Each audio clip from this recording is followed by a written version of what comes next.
I was in the court cells, and 218 had this section where they would have members of staff get into the court cells. They put an application into the judge, and I was granted that I could go to the 218. The 218 service is an integrated health and social care service provision. It's a residential service for women only, and it's for women who have been involved in the justice system. It may be used as an alternative to custody. They're involved in some kind of offending behaviour, and they need support to address that issue.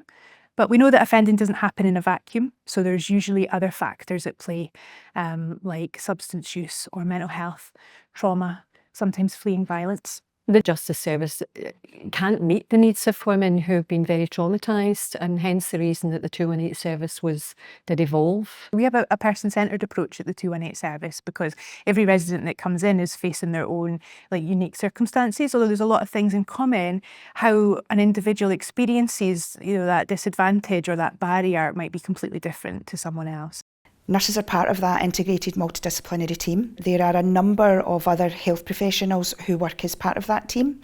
We have consultant psychiatrist input, we have psychologist, pharmacology input, dietetics are part of the service, and there is a regular visiting medical officer. So we support people with their housing, with benefits through the justice system, sometimes linking in with basic stuff like healthcare provision in the community that they've not been able to access. So it really depends on what that individual needs, and we have this wraparound care model. The key worker works with residents to come up with a plan together, and we support them to go through that.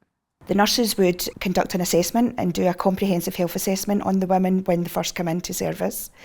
And they would then work with the rest of the team to look at what that individual's needs are and how they can best address those needs during their time in the service.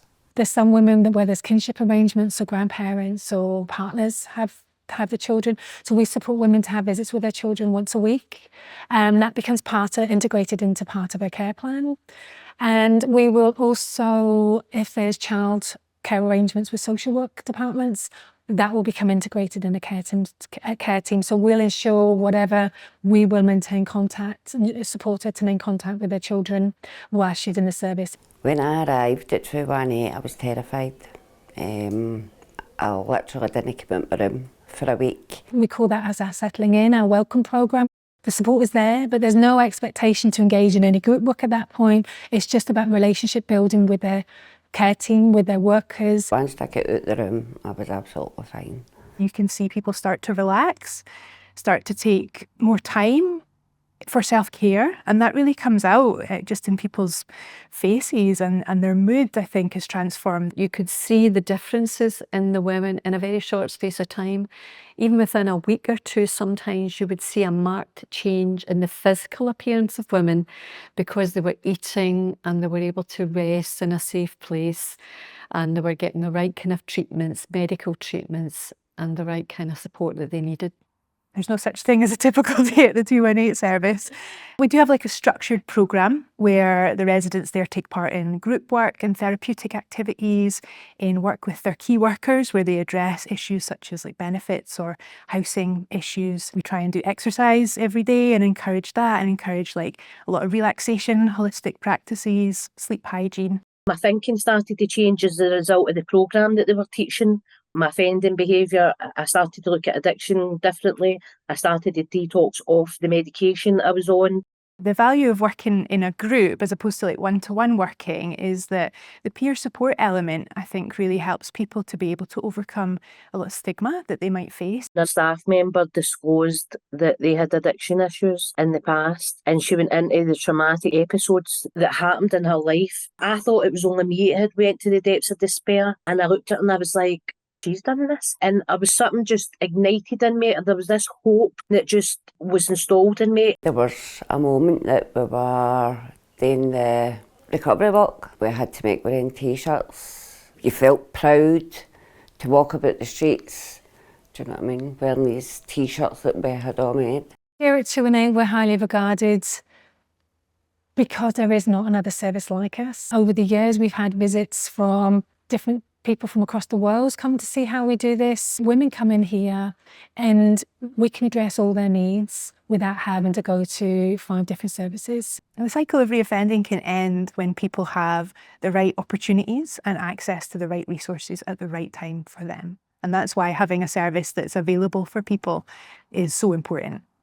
At the end of their stay in the 218 service, residents usually say that the 218 saved their life, which is really powerful to hear. Some women would feel very grateful that they've continued to stay within the service, grateful that there's so much on offer to them, so many techniques that they've been made aware of to help them manage stress. And it's just wee things, I mean, you get loads and loads of triggers, but there's just wee things that you remember. Fae 218, what you were told, just like this silly wee things to distract yourself.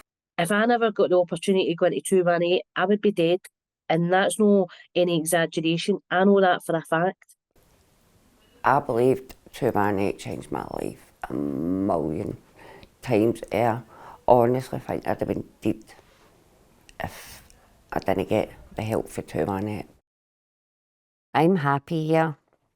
My gratitude and thanks never seem to convey how much I appreciate all the little things that you say and do. It's all the little things you do.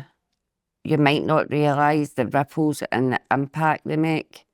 Every smile, belief in us, kind words, even for the most toughened of characters, those little sparks of kindness penetrate the protective walls we needed to build to survive. You know we do care.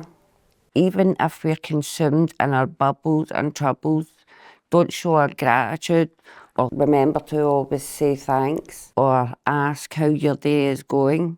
It makes a difference. It matters. Your actions break through in and shine through. Maybe for some it's taken an interest and kindness we'd not known before.